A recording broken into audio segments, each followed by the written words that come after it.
최근 이 기록적 한파에 에너지 요금 인상까지 겹치면서 관련주들의 주가가 뜨거웠죠. 오늘 난방비 지원에 총 1,800억 원을 긴급 투입한다는 속보가 방금 나왔습니다. 다만 관련주들이 주가가 많이 올랐지만 실적은 뒷받침되지 않는다라는 말들도 많이 나오고 있기 때문에 여러분들 관련한 종목들 잘 눈여겨보셔야 될 것 같습니다. 네, 그리고 오늘 저희가 채권 매수세가 만만치 않다라고 지난번에 말씀을 드렸었는데요. 오늘 채권 시장의 동향은 어떤지 또 앞으로의 금리 향방까지 저희가 전망해 보도록 하겠습니다.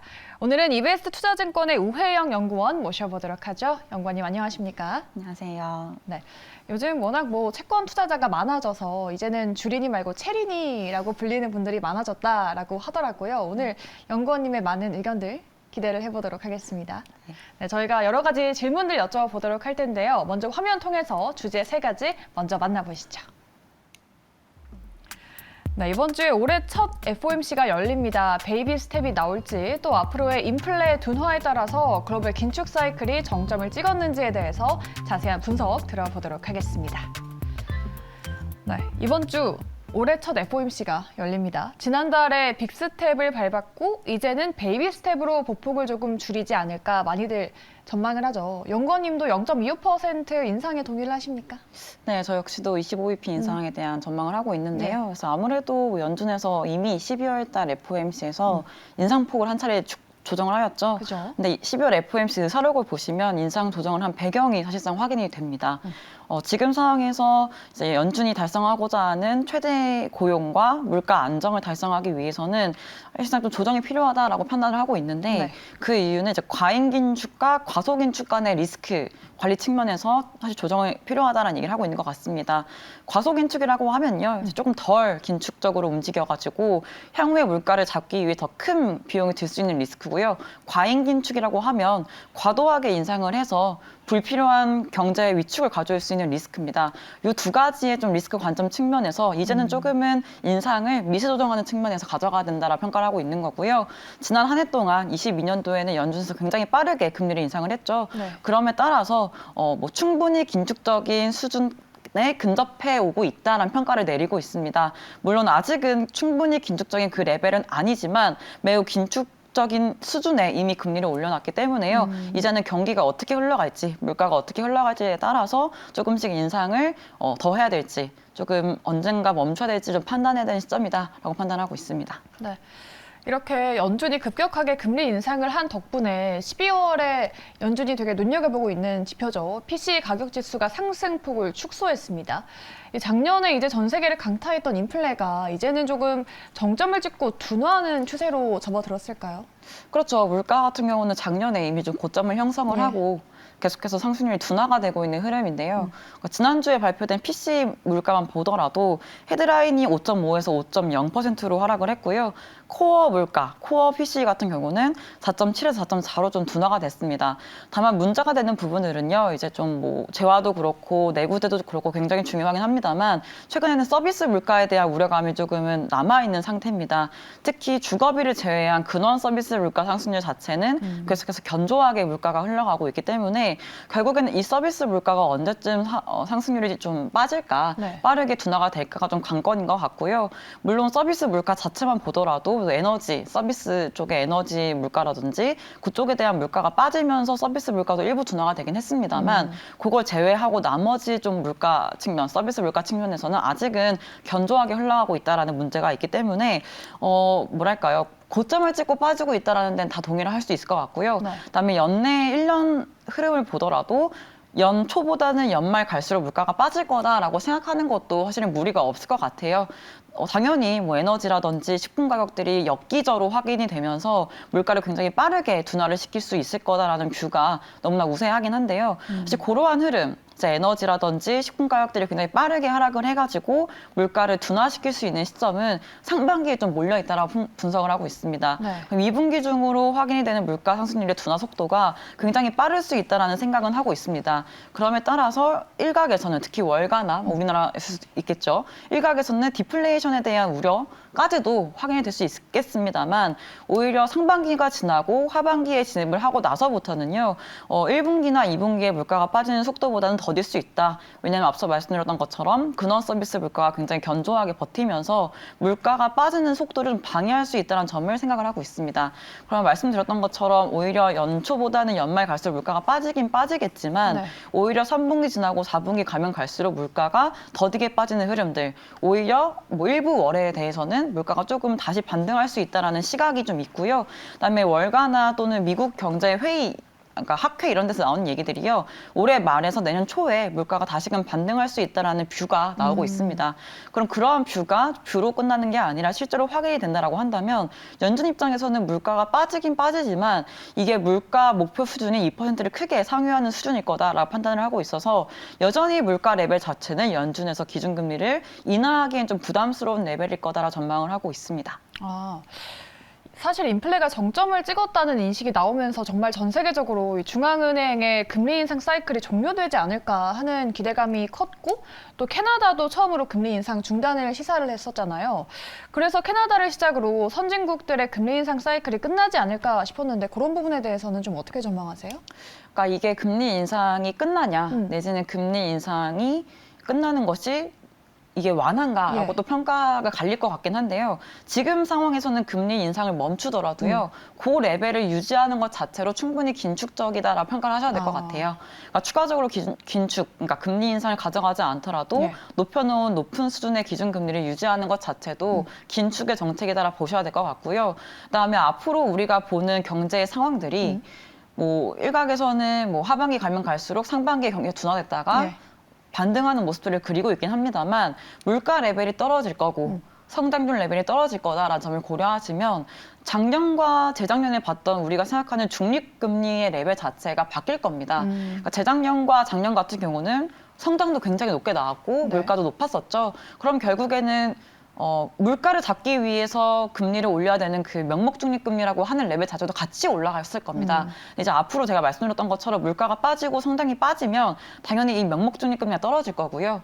기준금리를 유지하는 것 자체로도 명목금리가 빠질 거기 때문에 네. 긴축의 강도는 오히려 벌어지는 상황도 올 수가 있습니다. 그렇기 때문에 금리 인상이 멈추는 것 자체로 연준이라든지 중앙은행의 스탠스가 이제 완화로 돌아서겠구나라고 기대를 갖는 건 조금 섣부르다라는 판단을 하고 있고요. 오히려 이제 뭐 고용 지표라든지 내지는 GDP라든지 이런 정말 실물 경제 지표가 좀 언제 망가질 것인지 내지는 얼마나 빠른 속도로 망가질 것인지 내지는 네. 전망 경로 대비해서 얼마나 더 심하게 둔화가 될 거고 부진할 것인지가 이제 앞으로의 통화 정책 결정에 있어서 굉장히 중요한 포인트가 될 거다라는 말씀을 드릴 수 있을 것 같아요. 네, 전반적인 물가 향방과 그리고 금리 동향에 대해서 저희가 여쭤봤고요. 이제 더욱더 자세한 채권 시장에 대한 현황도 들여다보도록 하겠습니다. 주제 먼저 만나보시죠. 채권의 약세장이 마무리되어가는 분위기죠. 이제 상승장이 올지 또 외국인의 수급 상황도 자세하게 짚어보도록 하겠습니다. 요즘에 채권 금리가 매우 빠르게 하락 중이더라고요. 아무래도 뭐 경기 침체에 대한 확신이 커지거나 경제 성장이 조금은 더딜 때 좀 금리의 하방 압력을 가하는 것 같은데 금리를 이렇게 상승과 하락으로 이끄는 요인들을 어떻게 구분해 볼 수 있을까요? 네, 우선은 뭐 지금 상황에서는 금리를 올리고 떨어뜨리는 요인들이 굉장히 반대로 작용을 한다 생각하시면 될 것 같습니다. 쉽게 말씀드리면 네. 예를 들면은 물가 상승률이 전망 경로 대비보다 계속해서 높게 나온다라고 하면 금리가 올라가는 역할을 하겠죠. 왜냐하면은 추가적인 기준금리 인상이 필요하다든지 아니면 기대 인플레이션이 다시금 올라가면서 금리를 올릴 거거든요. 네. 그럼 반대로 물가 상승률이 전망 경로 대비해서 둔화가 되는 속도가 빠르다라고 한다면 이것은 기대 인플레이션을 굉장히 빠르게 낮추면서 금리를 낮출 겁니다. 네. 또 그러면 또 하나로 예를 들 수 있는 것들이 성장에 대한 얘기일 수도 있겠죠. 그러니까 성장률 같은 것들, 내지는 뭐 경기 침체에 대한 속도, 강도가 전망 대비보다 나쁘지 않다, 뭐 멀쩡한 것 같다, 견조하다라고 한다면 이것은 금리를 올리는 역할을 할 거고요. 반대로 성장 대비, 성장 경로 대비해서 성장률이라든지 뭐 나머지 뭐 침체의 강도, 속도가 빠르다라고 한다면 금리를 떨어뜨리는 역할을 할 겁니다. 그러니까 이런 식으로 조금 지금 요인들에 따라서 금리를 높일 수도 있고 떨어뜨릴 수 있는 요인이 굉장히 혼재해 있는 상태인데요.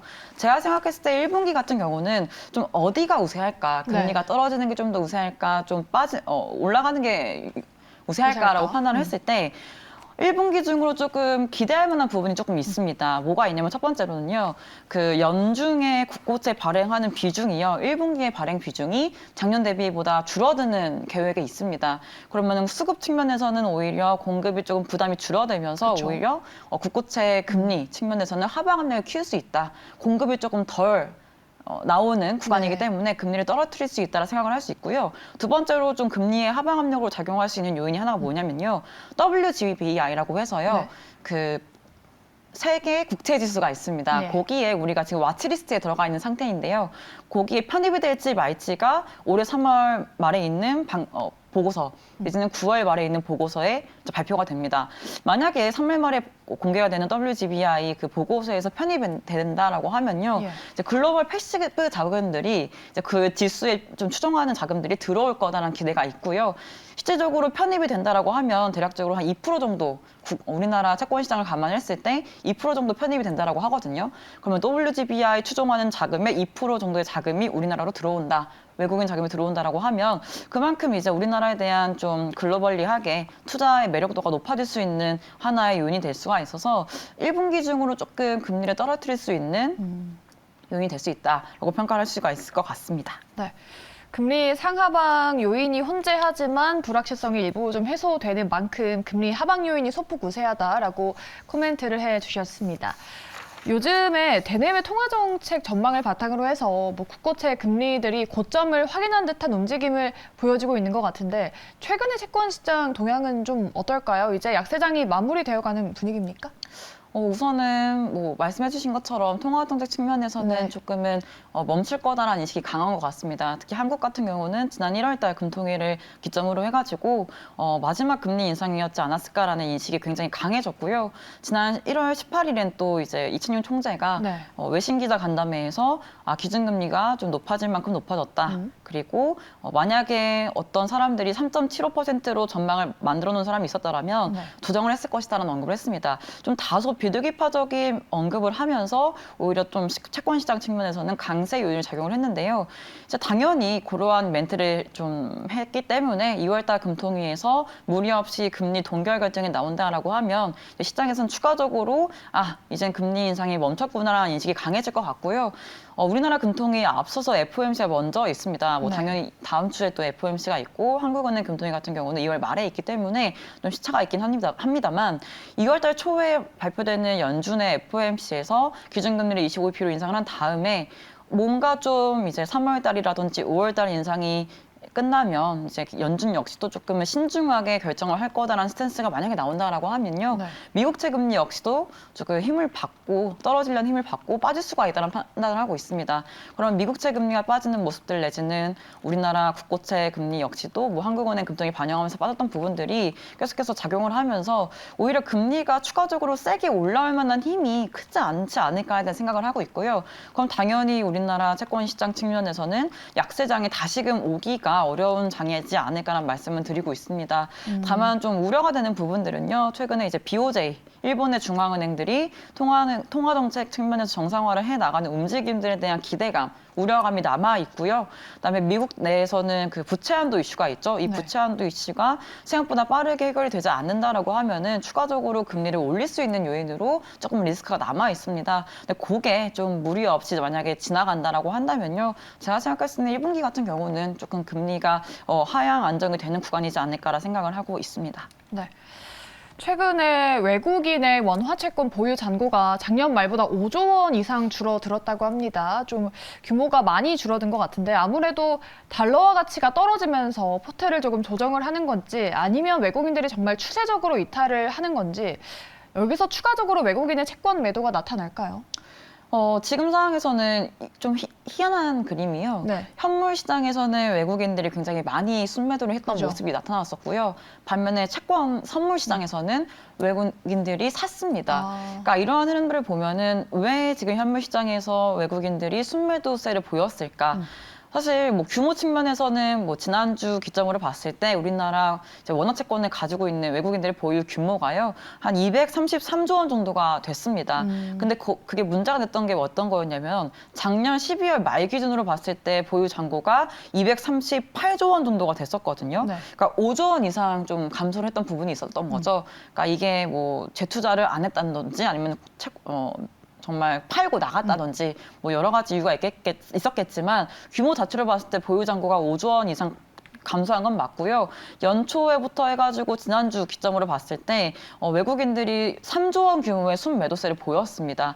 근데 그거에 대해서 좀 왜 좀 이렇게 많이 나갔을까라고 얘기가 나오는 부분들이 세 개가 좀 있는데 네. 세 가지 요인이 있는데 첫 번째로는 말씀해주신 것처럼 좀 포트폴리오 조정이 있었다. 우리나라 금리에 대한 매력도가 좀 떨어졌고 우리나라 좀 경상수지가 악화가 되면서 한국 자산에 대한 좀 매력도가 떨어졌다. 포트폴리오 조정 측면이 있었다라는 얘기가 있고요. 두 번째로는 환율 수합 레이트가 역전이 됐다고 합니다. 그 역전에 따라서 이제 중앙은행 같은 기관들이 차익 거래를 했다라고 하더라고요. 그래서 그러한 흐름 때문에 외국인들이 순매도를 보였다라는 게 있었고요. 이제 마지막으로는 말씀해주신 것처럼 달러화가 약세가 좀 가면서 이 중앙은행들이라든지 외국인들이 보유하고 있는 이제 자신들의 외화 보유 잔고가 좀 줄어들었던 부분이 있었다. 그거를 조정을 하는 측면에서 이제 원화 채권을 팔아가지고 네. 조금 메꾼 부분이 있었지 않았을까라는 뭐랄까요 추측 아닌 평가가 있습니다. 확실하게 뭐 이것 때문에 나갔다라고 얘기하기는 어렵지만 이러한 여러 가지 요인들 때문에 외국인들이 연초부터 해가지고 이제 우리나라 원화 채권의 현물은 좀 팔았다라고 할 수가 있을 것 같고요.